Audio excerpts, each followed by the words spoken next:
Boa tarde a todos, meu nome é Daniel Sacramento, sou professor de Biologia e agora nós vamos falar sobre excreção nos animais, certo? Na aula de hoje, nós vamos fazer o padrão que estamos trazendo aqui desde sempre, que é o que? Primeiro, nós abordamos a excreção de forma evolutiva dos grupos e comparamos com o ser humano, representando os mamíferos, certo? O objetivo maior da excreção é lançar os resíduos metabólicos de período em período fora da célula, certo? E manter a regulação osmótica, que é o equilíbrio hidrossalino dos fluidos corpóreos. Então, a manutenção é do equilíbrio dinâmico. Quando existem moléculas a mais de substâncias sólidas ou líquidas que foram demais absorvidas pela célula, o que acontece? O organismo precisa expelir, jogar fora, e além de jogar fora, precisa fazer com que o organismo se retenha em termos de equilíbrio dinâmico. Então, esse equilíbrio dinâmico é regulação osmótica, e para isso deve ser eliminado. Existem também os excretas nitrogenados que geram aminoácidos por conterem nitrogênio com amônia, certo? E a ureia, o ácido úrico. O que acontece? Esses são os nitrogênios, os excretas com nitrogênios, os comuns, que nós vamos abordar: amônia, ureia e ácido úrico. Certo? A amônia é mais tóxica e solúvel em água, então veja lá, o nível de periculosidade é mais tóxica e ainda pode ser dissolvida em água. Então, em determinados pontos, um organismo, uma pessoa pode acabar absorvendo amônia sem saber. Há muita perda d'água no processo de eliminação da amônia, ou seja, os animais que botam para fora, eles perdem muita água, por exemplo, os peixes, e existe perigo de desidratação, que ocorre com os invertebrados e peixes ósseos. Olha lá, todos os invertebrados e os peixes ósseos. Preste bem atenção que existem muitos invertebrados que vivem, assim como os peixes, dentro d'água. Até mesmo assim é perigoso. A ureia é eliminada por peixes cartilaginosos, anfíbios e mamíferos, enquanto que menos tóxica e é eliminada com menor perda d'água, a ureia. Vê que aí a ureia. O ácido úrico é um pouco tóxico e praticamente insolúvel em água. Isso indica, certo, que pode haver acúmulo no organismo. E essa perda de água é mínima, contribuindo para uma adaptação ao ambiente terrestre. Olha lá, essa adaptação ao ambiente terrestre que ocorre nos animais, você tem a excreção. Vamos lá. Primeiramente, excreção dos animais. Na planária, você tem as células flama e o flagelo, que é responsável exatamente por essa questão. Na escala evolutiva, certo? Na escala evolutiva, o que acontece? O tipo de eliminação, certo, ocorre como eu já tinha explicado anteriormente. Onde tem mais concentração, para onde tem menos concentração. Como é isso? A eliminação ocorre por difusão simples. Onde está mais concentrado, vai para onde tem menos. E é dessa forma que animais como poríferos, quinidários e seres simples como as planárias, elas lançam seus resíduos celulares para fora do corpo. Estrutura especializada surge nos platelmintos. Vê que as primeiras estruturas especializadas nos platelmintos, como a planária, que são as células flama, das quais retiram a excreta do líquido intercelular e levam aos dutos de poros da superfície corporal. Então, veja lá, há uma organização de condução, digamos assim, que ele retira do corpo acumulado em certo ponto e através desses dutos lança para fora do corpo. Vê que só vem depois surgir com as células flama, que faz isso, e excreto líquido intercelular, leva ao duto para a superfície corporal. Então,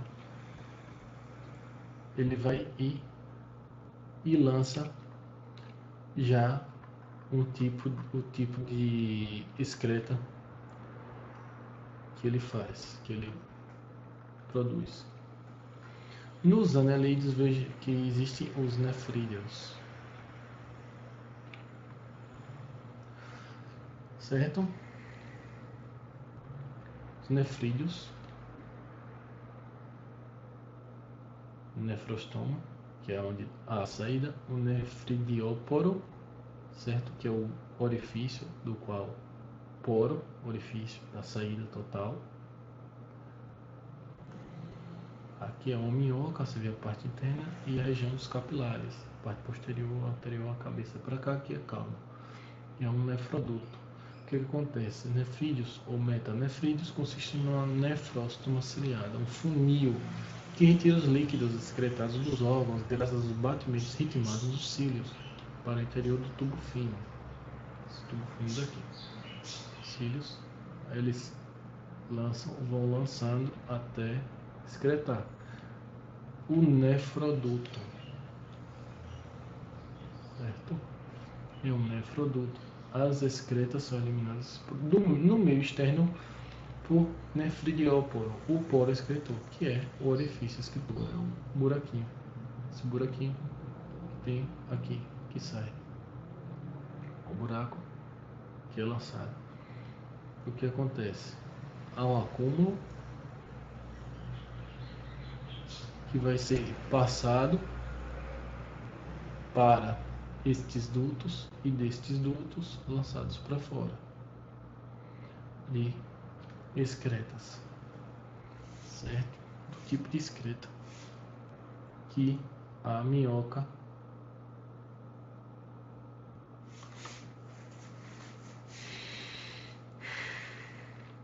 nos anelídeos há o que? Um sistema de nefrídeos ou metanefrídeos que consiste em um nefróstoma ciliado, que é um funil,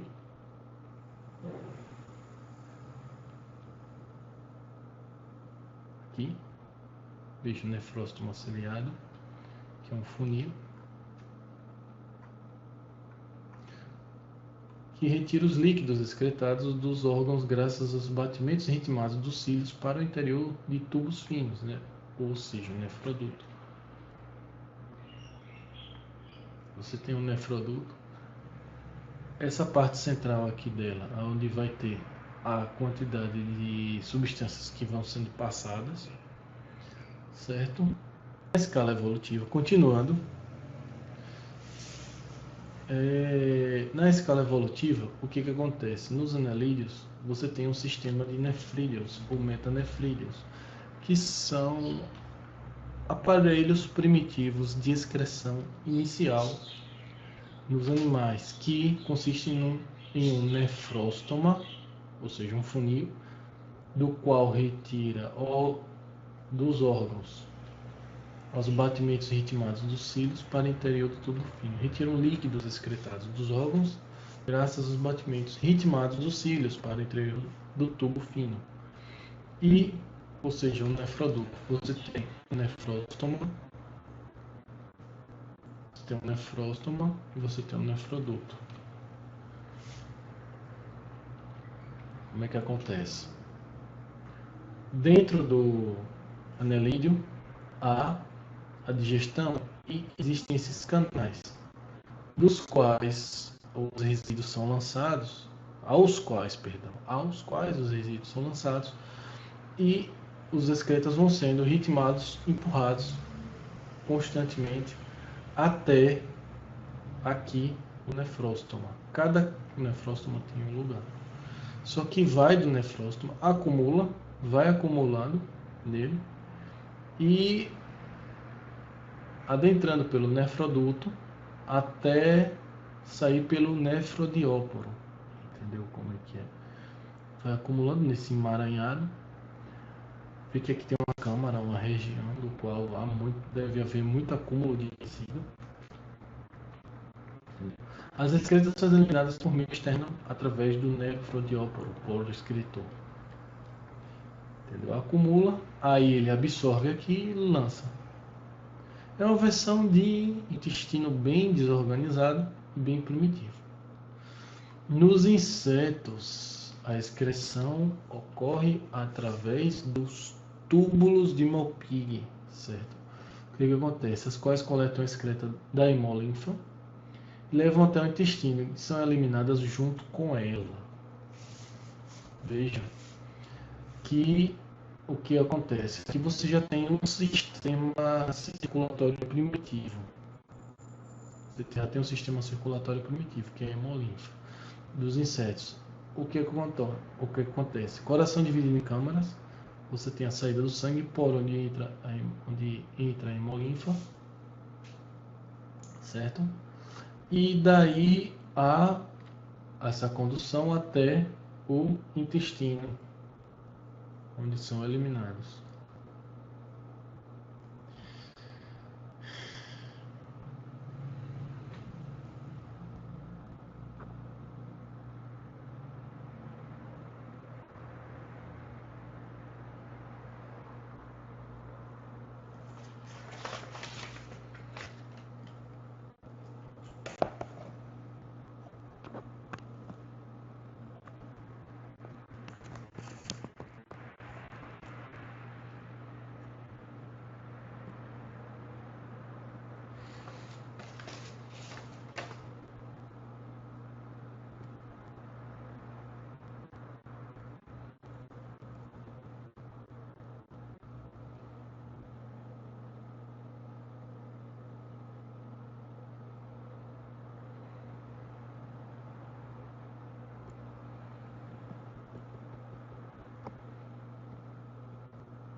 Vamos lá. Nos insetos, vamos continuando. Nos insetos, a excreção ocorre nos túbulos de Malpighi, as quais coletam excretas da hemolinfa e levam até o intestino, onde são eliminadas junto com ela. Vamos lá ver como é que ocorre. O coração é dividido em camadas, então tem não é bem um coração, mas um pulsor de batimentos primitivo, certo? Aqui é chamado de coração, mas é uma coisa bem rupestre, porque são insetos. Aí você tem os poros de entrada da hemolinfa e você tem a saída do sangue, que na verdade não é sangue, é a linfa propriamente dita. E aí eles expulsam e lançam para fora. O que acontece? Como é bem desorganizado, você tem linfas, aqui essa parte meio avermelhada pintada, espalhadas pelo corpo, você não tem uma organização como um vaso condutor. E ideia de coração propriamente dito, como a gente tem lá de peixe, certo? O aparelho circulatório que a gente já viu, nós vimos outrora. O que acontece? Pelos túbulos Malpighi, que fica no abdômen, certo? Ocorre essa coleta de hemolinfa e leva até o intestino, onde são eliminados junto com ela. E ocorre a eliminação. É um sistema bem difuso, bem arcaico, bem mal feito, que existe aqui bem primitivo mesmo nos insetos. Agora vamos à excreção humana para vocês verem a diferença e a organização. Aqui a organização você já tem rins, certo? Ureteres, que são os condutores até a bexiga, e a uretra, para sair, no caso aqui, o corpo de uma mulher, que é a bexiga urinária. Então, já existe, no caso aqui, a relação de um órgão especializado em lançar excretas, certo? Aqui, no caso, nós já falamos do outro sistema, que é do tubo digestivo, responsável pelas fezes. Nós vamos abordar a excreção pela urina, certo? Essa excreção mais de líquidos, enquanto que nas fezes você tem sólidos um pouco umidificados, digamos assim. Você tem um líquido no rim, aqui você tem os vasos condutores de sangue venoso, né, sangue não oxigenado ou com pouco oxigênio, e sangue arterial ou com muito oxigênio, que tem relação com os rins. Então, sempre vai existir alguma relação com o sangue, porque ele é o meio de transporte das substâncias. O que acontece? No rim humano possui um néfron. Nós vamos abordar daqui a pouco um néfron. Cada um deles inicia por uma cápsula renal ou cápsula de Bowman, ou seja, em forma de cálice. No local por onde penetra a arteríola aferente, que é a ramificação da artéria renal, por onde a artéria, então, entra sangue, onde sai sangue, a artéria sai sangue. Dentro da cápsula arterial, ramifica-se organizada por glomérulos renais ou glomérulos de Malpighi, certo? Os glomérulos de Malpighi. E daí dele surge a arteríola eferente, que sai do glomérulo. Isso vai ser explicado daqui a pouco. Como é o rim humano por dentro aqui, essa cápsula. Você tem aqui a delimitação do que é um nefrídeo. Aqui embaixo eu vou explicar. A cápsula renal liga-se ao longo do tubo contorcido, que é o proximal, o qual desemboca em uma estrutura em forma de U denominada alça néfrica, alça de Henle, da qual se estende o contorcido túbulo distal e vários deles adentram um único túbulo coletor. Aqui. Arteríola eferente, arteríola aferente. Vem a trocas de substâncias aqui e filtração do sangue para que venha aqui apenas a ureia, entendeu? A filtração de ureia e algumas substâncias que o corpo humano não vai precisar, até o tubo proximal, depois a alça néfrica, aí vai até o tubo distal e o tubo coletor. Entenda. Essa formação da arteríola aferente e eferente é para filtragem do sangue. E aqui a filtragem para aqui, daqui parte, para depois os ureteres, e dos ureteres para cada ureter, a bexiga, e por aí ser eliminado. A formação da urina ocorre no rim, segue duas etapas: filtração glomerular e reabsorção renal. Ou seja, isso aqui que eu expliquei, certo? Cada um deles inicia na cápsula renal, cápsula de Bowman, no qual a penetração da arteríola, forma de cálice, aqui, ó, a forma do cálice, certo? O local onde penetra a arteríola aferente, que é a da ramificação renal. Dentro da cápsula, a arteríola ramifica-se organizando o glomérulo renal, o glomérulo de Malpighi, entrelaçados. Aqui os glomérulos entrelaçados. Dele surge a arteríola eferente, que sai do glomérulo. Aqui surge a eferente, aferente e eferente. A aferente que está indo ao néfron. Eferente é que está se retirando do néfron. Então a aferente está indo ao néfron, está adentrando no néfron. E a eferente está se retirando do néfron. Certo?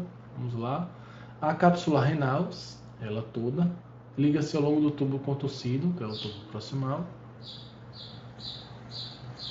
Tubo contorcido, ele é todo contorcido, é o túbulo proximal. Tem um túbulo distal, proximal porque ele está próximo da cápsula renal. Tubo distal porque está distante da cápsula renal, e depois vem o túbulo coletor, que é onde vai coletar os resíduos dessa filtração. A filtração ocorre aqui, só passa o que não for útil para o organismo. E daí do tubo coletor ele vai ser distribuído até chegar pelos ureteres à bexiga. O que acontece? Vários desses adentram em um único tubo coletor. Entendeu? Tubo proximal, o qual desemboca uma estrutura em forma de U, denominada alça néfrica. Alça néfrica, aqui em forma de U. Tudo aqui tem um formato e uma aparência, porque isso está relacionado com a função. A alça de Henle, da qual se estende o contorcido túbulo distal, e vários desses adentram um único túbulo coletor. que é exatamente aqui, o túbulo distal, depois um único túbulo coletor. Formação da urina, como é que ocorre? No rim segue duas etapas. Primeiro, filtração glomerular e reabsorção renal. Na primeira, a pressão desenvolvida pelo plasma sanguíneo, ou seja, na filtração, adere em 1/5 da cápsula renal. Filtração glomerular e o líquido entrou, chama-se filtrado. Veja lá, vamos repetir. Na primeira, ou seja, na filtração glomerular, a pressão desenvolvida pelo plasma sanguíneo no glomérulo renal adentra em 1/5 na cápsula renal, que é a filtração glomerular. E o líquido que entrou chama-se filtrado. 1/5 entra. Ou seja, 1/5 é 20%, só 20% passa. Vai ocorrer a filtração do que não é útil. Então, pelo menos 20% do que está sendo filtrado não é útil. Porque vai filtrar e vai passar o que não é. O que é vai ser retido 80%. Mas claro que isso pode aumentar, certo? Ou seja, os 20% pode aumentar, melhor dizendo. Certo? O que não é útil, o corpo ele vai selecionar o que não é útil e vai filtrar. Ocorre que no filtrado ainda tem muita substância sanguínea junta com a ureia. Deve voltar para a cápsula renal, para o interior do túbulo contorcido proximal, e reiniciar a absorção das substâncias sanguíneas úteis ao organismo, assim, ocorrendo a reabsorção renal, que é o transporte ativo. Mesmo que ainda exista aqui concentração de uma substância X e essa substância é útil, certo? Transporte ativo vai ser obrigado a empurrar de volta esta substância que é útil. Se é útil, tem que ficar. O que vai embora, o que vai passando pelos túbulos, vai ser... Alguns desses vão ter ligação com outros desses. Para quê? Para haver a reabsorção. Se somente se, para isso. E o que acontece? Uma vez que ocorra, é para manter o que vai ser útil. Glicose, sódio, potássio, precisa ser mantido. Então vai ficar. Na alça de Henle, a absorção grande de NaCl, lá, os tipos de absorção que está ocorrendo, e a concentração dos túbulos distal, seja hipotônica em relação ao sangue. Ou seja, há uma baixa concentração de soluto, ou seja, menos soluto e mais solvente. No túbulo, e claro, nós vamos eliminar a urina usando água. No túbulo distal, o sangue mais concentrado força o fluxo osmótico para o interior dos capilares sanguíneos. No tubo distal, força a concentração para o interior dos capilares sanguíneos. E a permeabilidade da parte, certo? A parede desses túbulos fica maior com a melhor presença de ADH, que é um hormônio antidiurético. Nós vamos falar de hormônios mais à frente. Certo? O que é que acontece aqui? A permeabilidade dessa parede fica maior com a melhor presença de ADH, ou seja, quanto mais antidiurético, mais presença de permeabilidade na parede desse túbulo e ocorre maior reabsorção de água. Olha a lógica, está passando água, ocorre mais reabsorção de água, significa que vai ter menos água na urina e a urina vai ser mais concentrada em soluto, substâncias, olha lá. O líquido restante da filtragem nos túbulos coletores é a urina, que é a ureia mais água, substâncias não úteis e mais substâncias não úteis ao organismo. Ureia não é, a água é útil, mas em excesso não é útil. A água, em regra, ela é útil, mas precisa ter um equilíbrio dinâmico. Olha lá, a exceção é o quê? Água em excesso não é útil, por isso ela é liberada. E por isso que acumula quando a pessoa precisa beber muita água para se hidratar. Porque a água é o meio de lançar essa urina, certo? Para fora. E essas substâncias. Eu comi alguma coisa que não me fez bem, tem alguma coisa de estranho no meu organismo que eu gostaria de eliminar. Uma forma básica, além de você ir ao médico, como primeiro socorro, você bebe água. Se caso a substância possa ser lançada para fora através da urina. Muitas das vezes o próprio organismo elimina, mas claro que a orientação médica e o remédio são absolutamente importantes em momentos críticos de saúde. Então, ao ocorrer algum problema, vá ao médico. E isso pode cair bastante na prova para quem vai fazer medicina. Tem que muito observar isso aqui. Vamos lá. Eu vou repetir. Vê que cada região, que é a alça de Henle, a absorção de NaCl, vê que é de sal. A concentração de túbulo distal seja baixo em relação ao sangue dissoluto. No túbulo distal, o que acontece?